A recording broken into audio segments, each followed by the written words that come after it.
अस्तित्व रखने का अर्थ है परिवर्तित होना, परिवर्तन का अर्थ है परिपक्व होना, परिपक्व होने का अर्थ है अपने आप को अनंत रूप से बनाते रहना। नमस्कार दोस्तों, कैसे हैं आप लोग? आज हम शुरू करेंगे एक नया सफर और जानेंगे बौद्ध धर्म और जैन धर्म के बारे में।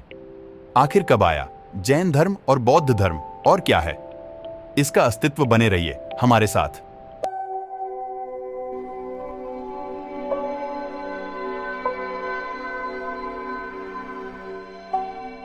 जैन धर्म और बौद्ध धर्म दोनों धर्म का जन्म भारत में ही हुआ था। आखिर कैसे अस्तित्व में आए? दोनों धर्म एक एक करके दोनों के बारे में जानते हैं। जब ईश्वर के नाम पर हिंसा बढ़ने लगी, पुरोहितों ने आम जनता का जीना दुश्वार कर दिया। ईश्वर के नाम पर डरा धमकाकर अंधविश्वास की ऐसी मानसिकता लोगों में प्रचारित करने लगे। इन्हीं कारणों से सबसे पहले जैन धर्म अस्तित्व में आया। इसके संस्थापक थे श्री ऋषभनाथ। जैन धर्म में कुल 24 तीर्थंकर हुए। उनमें से ऋषभनाथ पहले तीर्थंकर थे, लेकिन सबसे ज्यादा महारत हासिल करने वाले महावीर स्वामी ही थे। महावीर जैन धर्म के 24वें तीर्थंकर थे। इनका जन्म करीब 2500 वर्ष पहले ईशा से 540 वर्ष पूर्व में हुआ था। इनका जन्म वैशाली गणराज्य के कुंडग्राम में क्षत्रिय परिवार में हुआ था। इनकी माता का नाम त्रिशला और पिता का नाम सिद्धार्थ था।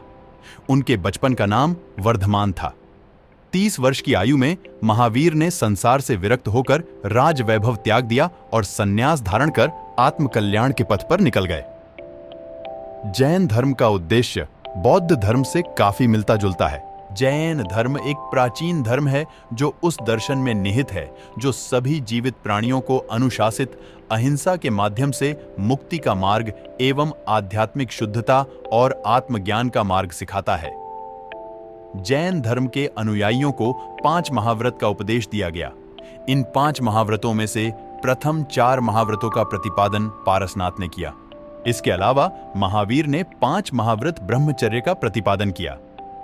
जैन धर्म का सबसे महत्वपूर्ण विचार यह है कि संपूर्ण विश्व जीवंत है, यहां तक कि पत्थर और चट्टानों और पानी में भी जीवन है। इसीलिए सभी जीवों के प्रति दया रखनी चाहिए। जैन धर्म विज्ञानवादी दृष्टिकोण में विश्वास रखता है।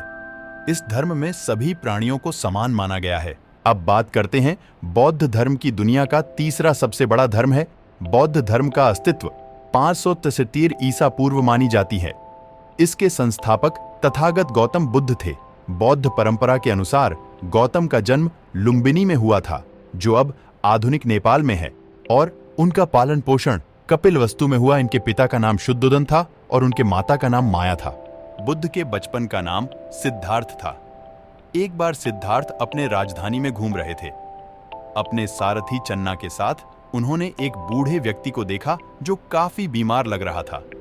बूढ़े व्यक्ति को देखकर बुद्ध के मन में वैराग्य जगा। 30 वर्ष की आयु में बुद्ध ने अपना घर त्याग दिया और महापरिनिर्वाण के लिए निकल पड़े। कई वर्षों की साधना के बाद बुद्ध ने सत्य की खोज की। बुद्ध ने ईश्वर के अस्तित्व को ही नकार दिया। बुद्ध ने कहा, ईश्वर जैसी कोई वस्तु इस प्राकृतिक में नहीं है। उन्होंने कहा, अपना मार्गदर्शक खुद बने। बुद्ध ने ऐश्वर्य दर्शन को मिथ्या बताया। बुद्ध ने समस्त संसार को अहिंसावादी का संकेत दिए। उन्होंने कहा, सभी जीव धरती के अधिकारी हैं और सभी जीवों के प्रति दया रखनी चाहिए। बुद्ध ने समस्त संसार को शांति का संदेश दिया। वास्तव में बुद्ध का विचार आदि अनंत तक अमर रहेगा। जब तक यह संसार रहेगा, तब तक बुद्ध की विचारधारा ऐसी ही हमें प्रेरणा देती रहेगी। जैन और बौद्ध धर्म दोनों में बहुत ही समानताएं।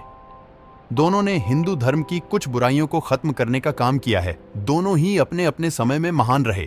ऐसे ही वीडियो को देखने के लिए हमारे चैनल विजुअल टाइम को सब्सक्राइब करें और ज्यादा से ज्यादा लोगों को शेयर करें।